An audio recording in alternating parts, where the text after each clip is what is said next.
They said time heals all wounds, but some betrayals leave scars that time refuses to cover. In the heart of Lagos, behind the polished glass walls of Chambers and Company, a prestigious law firm, two friends once rose together, Bisi and Bola.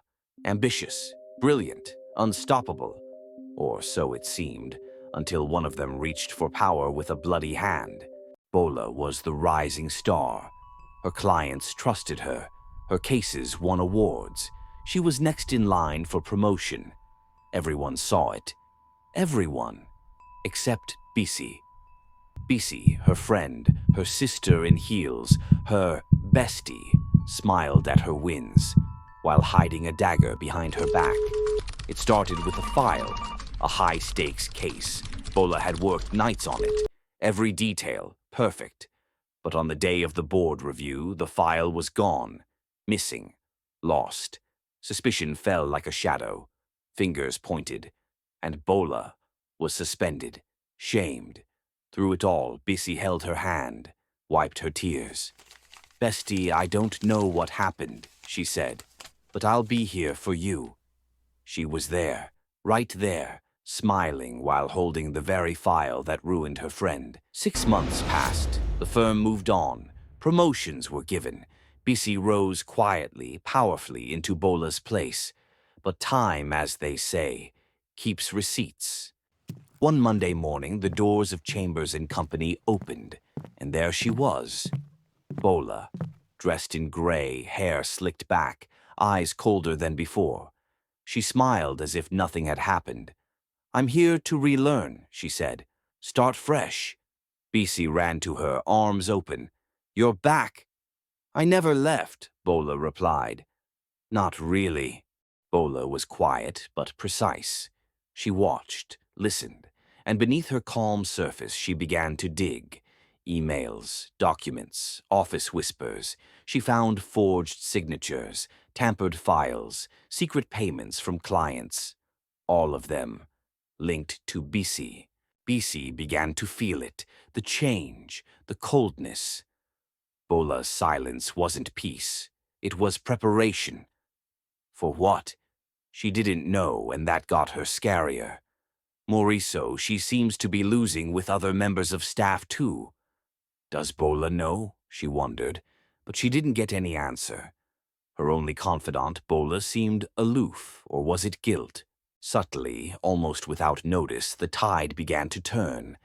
Bola's presence now carried a weight heavier than before her suspension, not through loud declarations or pointed stares, but through a silence that spoke volumes, a calm that didn't soothe, it unsettled. It made people pause mid-sentence, rethink their steps, question their loyalties. Something had shifted in her, or around her, and though no one could name it, everyone felt it. Bisi's laughter rang louder than usual, too loud. Her compliments flowed freely, almost sugary sweet. She sparkled in every room, all smiles and easy charm. But beneath the surface, panic pulsed like a hidden drumbeat.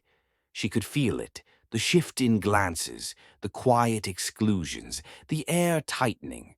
So she performed, overcompensated, hoping no one would see the cracks. But inside she was bracing for a fall she couldn't predict.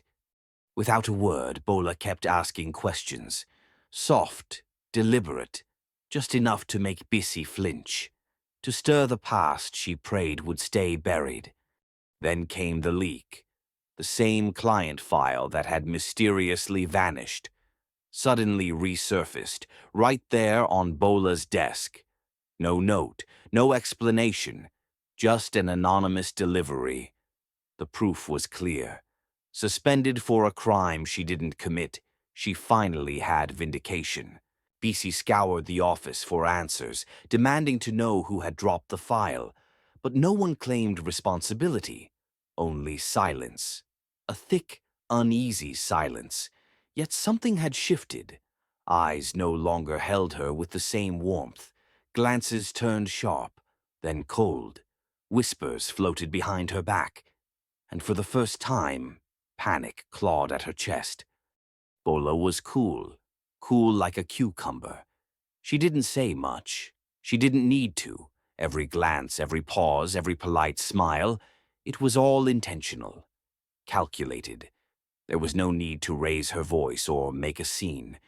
She moved with the patience of someone who knew revenge doesn't rush. It waits and watches. Forgiveness is divine, but vengeance is precise, and Bola delivered it without raising her voice. Bola turned to her, voice soft but deadly. You taught me something, Bisi. That trust is not a strength, it's a weakness, and I've had 2 years to learn that lesson. Bisi was escorted out, her name removed from the door within days. And Bola, she didn't celebrate, she didn't cry, she just walked down the corridor, the same corridor where she was once humiliated. This time they all stood up as she passed.